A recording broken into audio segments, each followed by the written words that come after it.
To this point, I've talked about the creative and technical aspects of visual storytelling. But in today's marketplace, it's very important to remember that this discipline is in fact a business that must be run efficiently if you plan to work at it for any length of time. To keep from confusing you, let's get E&G, or electronic news gathering, out of the way first. E&G has its own budgeting and pricing process. TV stations and news organizations have a yearly budget from which they work. Because of the nature of TV news, stories are covered not so much in terms of budget, but rather in terms of relevancy to the viewing audience. In other words, E&G is not as dependent on budget as electronic field production is. As a freelancer, here's what you need to know about working in electronic news gathering. In today's market, TV stations and news organizations worldwide make extensive use of freelancers. A freelancer is a person who owns his or her own equipment and covers a specific story for a one-time fee. A freelance day in television news is usually considered to be a negotiated fee for a 10-hour day. Overtime, travel, lodging, meals, and location expenses are all negotiable and must be agreed upon before the work begins. In local news, for example, the story of a traffic accident might generate as little as $50, or as much as many thousands of dollars for an exclusive story of the traffic accident that involved the mayor and his mistress. In general, news footage is owned by the news organization that shoots, produces, or buys it from a freelancer.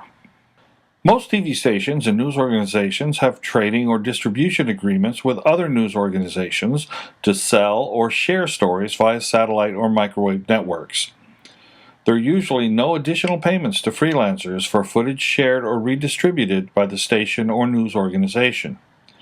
To save money, news organizations will sometimes pool coverage of an event. Oftentimes, they will use freelancers to cover that shared event. So let's move on to electronic field production, EFP.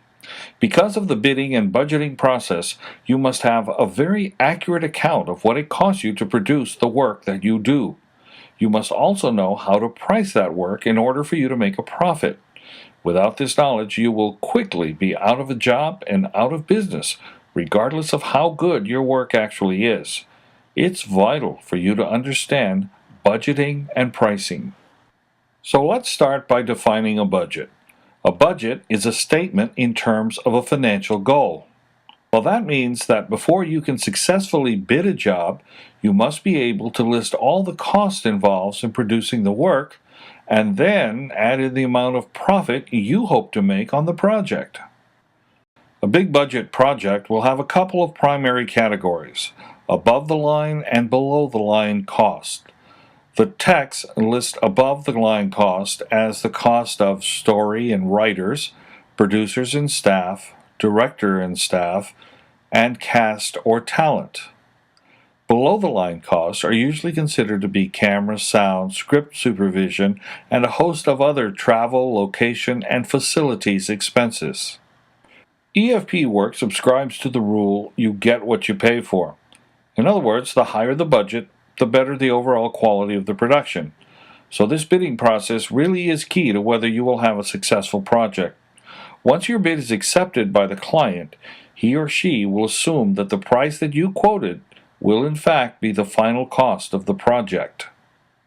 As you begin your career, chances are your projects will not require such extensive budgets, but knowing what equipment you will need to do the job and how long it will take you to get the project shot and edited will serve you well in determining whether your video is a profitable venture.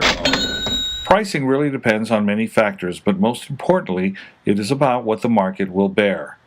Do your homework. Know what the client has paid for work in the past. Know what your competition is charging for similar work. Make sure you can deliver a quality product regardless of the price you settle on. The more you know about the cost of producing your product, the better position you'll be in to produce a quality video and be profitable at the same time.